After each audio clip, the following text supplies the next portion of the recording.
Baik, Assalamualaikum warahmatullahi wabarakatuh. Alhamdulillahirrahmanirrahim. Wassalatu wassalamu ala asrofil anbiya wal mursalin wa ala alihi wa sahbihi rasulullah ajma'in. Puji dan syukur marilah kita ucapkan kehadiran Allah Subhanahu wa taala yang telah melimpahkan rahmat serta hidayahnya kepada kita sehingga kita diberi kesempatan untuk melakukan rekord tentang dan presentasi tentang materi pendahuluan bahasa Mandarin. Salat beriring salam salawat kita kirimkan buat arwah junjungan kita, yakni Nabi besar Muhammad Sallallahu Alaihi Wasallam. Allahumma sholli ala sayyidina Muhammad wa ala ali sayyidina Muhammad, yang telah membawa kita dari zaman jahiliyah kepada zaman yang serba berilmu pengetahuan yang dapat kita rasakan pada saat ini. Baik, pada kesempatan ini saya akan mempresentasikan dari modul 1 dengan materi pendahuluan bahasa Mandarin dengan mata kuliah bahasa Mandarin, di mana saya Cici Angra dengan NIM 2103107 dan dosen pengampu Ibu Ani Saryati. Dalam kesempatan ini saya akan menyelesaikan tugas proyek atau tugas akhir dari mata kuliah bahasa Mandarin dengan sesi 0057.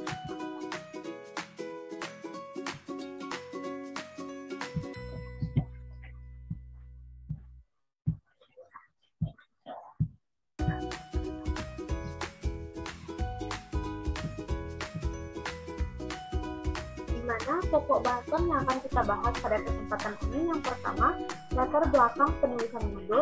Yang kedua, Mandarin menjadi bahasa resmi Tiongkok. Yang ketiga, aksara Cina atau Chinese karakter. Yang keempat, logat, keluarga dan grup bahasa, nama lokal untuk Mandarin. Latar belakang penulisan modul. Bahasa merupakan alat komunikasi yang digunakan manusia, tak terkecuali bahasa Mandarin. Di era globalisasi, bahasa Mandarin semakin mempengaruhi dunia internasional.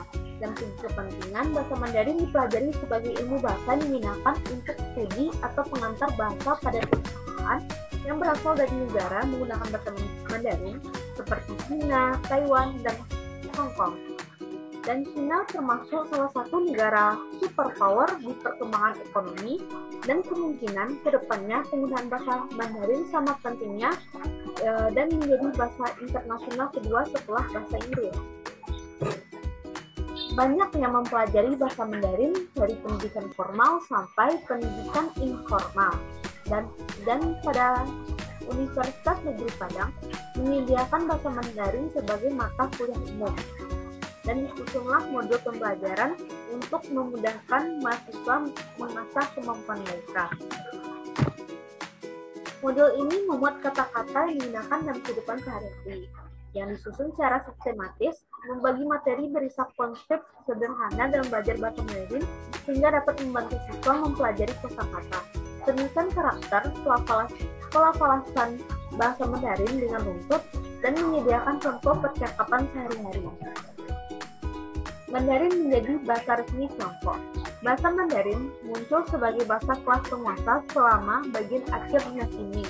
Ibu kota Cina beralih dari Nanjing ke Beijing pada akhir dinasti Ming dan tetap di Beijing selama dinasti Qing 1944 sampai 1922.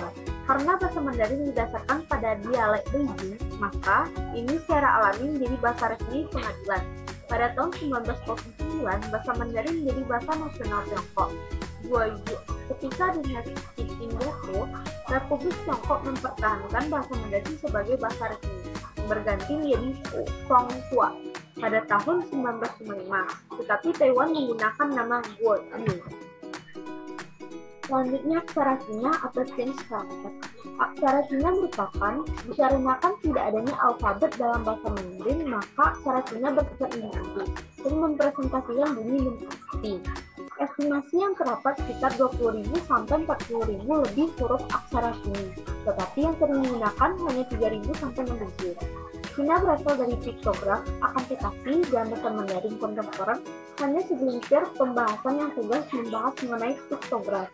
Mayoritas aksara muncul dalam penggunaan kontemporer sekitar 90% dari gabungan komponen fonetik atau bunyi dan komponen semantik makna. Namun secara umum, pengucapan dan pelafalan yang tepat, awal, akhir, dan nada, serta makna dari aksara Mandarin harus dilafal, terutama secara fundamental yang tidak memberikan petunjuk worklist untuk pengucapan dan maknanya, seperti wo, saya, yao, ingin, atau akan, pergi.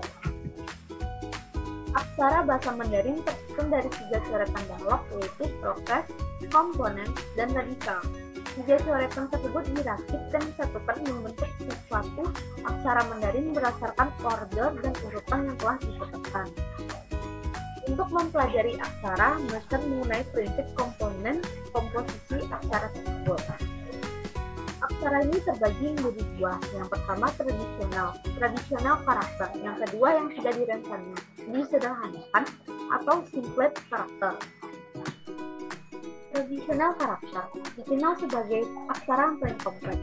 Penggunaan karakter ini masih digunakan oleh beberapa negara seperti Taiwan, Hong Kong, Macau, dan beberapa komunitas Cina di seluruh dunia. Banyak bukti yang ditemukan dokumen sejarah bahwa aksara tersebut digunakan Cina sebelum 1956. Sebagai tambahan, ada beberapa huruf aksara tradisional yang digunakan sebagai sandi bahasa Jepang. Dapat teman-teman dan ibu lihat sebagai contoh di sebelah kanan yang tradisional love, horse, dan middle. Terlihat tradisionalnya memiliki bentuk yang lebih kompleks dibanding yang telah disederhanakan. Yang sudah disederhanakan atau simplet karakter. Aksara Mandarin yang sudah disederhanakan saat ini banyak digunakan di mainland China. Penggunaannya pada pertengahan 1950 meningkatkan literasi, membuat karakter aksara lebih mudah untuk ditulis, dan modernisasi membuat perubahan dari masa lalu. Penyederhanaan aksara dan komponen aksara didasarkan pada skrip kursif yang berasal dari dinasti Han. Salah satu contohnya adalah negara Gua, di mana bentuk tradisionalnya Gua yang terlihat lebih kompleks. Dapat teman-teman lihat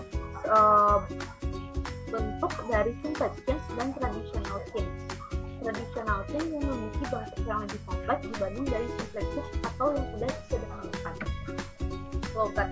Bahasa Mandarin terkadang disebut sebagai dialek, tetapi perbedaan antara dialek dan bahasa tidak terlalu jelas. Ada beberapa versi bahasa Mandarin yang digunakan seluruh Cina. Biasanya diklasifikasikan sebagai dialek. Dialek Cina lainnya seperti bahasa Kanton yang digunakan di Hong Kong sangat berbeda dengan bahasa Mandarin. Namun banyak dari dialek ini menggunakan aksara Cina untuk bentuk tulisannya, sehingga penutur bahasa Cina dan penutur bahasa Kanton misalnya dapat saling memahami melalui tulisan, meskipun bahasa tulisannya sama-sama tidak dapat dipahami.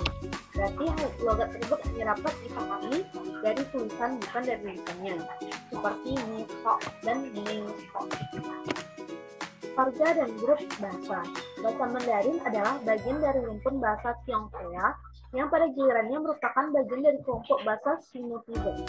Semua bahasa Tionghoa berasal dari tonal, yang berarti secara pelafalan kata bervariasi artinya. Mandarin memiliki 4 nada, memiliki hingga 10 nada. Kata Mandarin sebenarnya memiliki 2 arti jika mengacu pada bahasa. Dapat digunakan untuk merujuk pada kelompok bahasa tertentu atau lebih umum.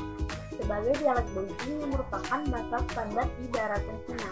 Kelompok bahasa Mandarin termasuk Mandarin standar bahwa resmi Tiongkok daratan serta Jin-Jinyu bahasa menggunakan wilayah tengah utara Tiongkok dan Mongolia dalam.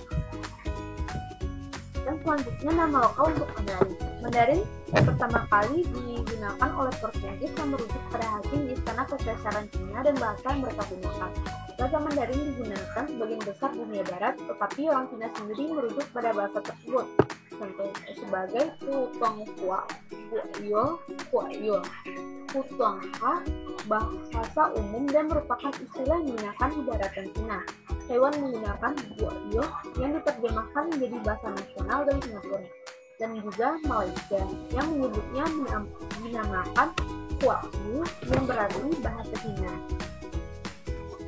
Jadi presentasi yang telah kita lakukan bahwa dapat ditarik kesimpulan bahwa bahasa Mandarin tersebut termasuk ke dalam satu bahasa yang paling banyak digunakan di dunia setelah bahasa Inggris karena merupakan bahasa dari salah satu negara superpower ekonominya. Penggunaan tidak hanya di negara yang menggunakan bahasa Mandarin sebagai bahasa pengantar, tetapi di seluruh dunia.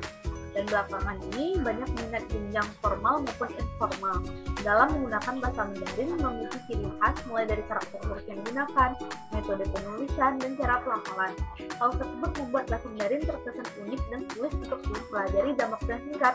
Bab pendahuluan ini memperkenalkan cara pembaca dan sejarahnya sehingga dapat dimengerti. Sekian presentasi dari saya. Kalau ada salah dan janggal, saya mohon maaf. Wabillahi taufiq wal hidayah. Wassalamualaikum warahmatullahi wabarakatuh. Terima kasih.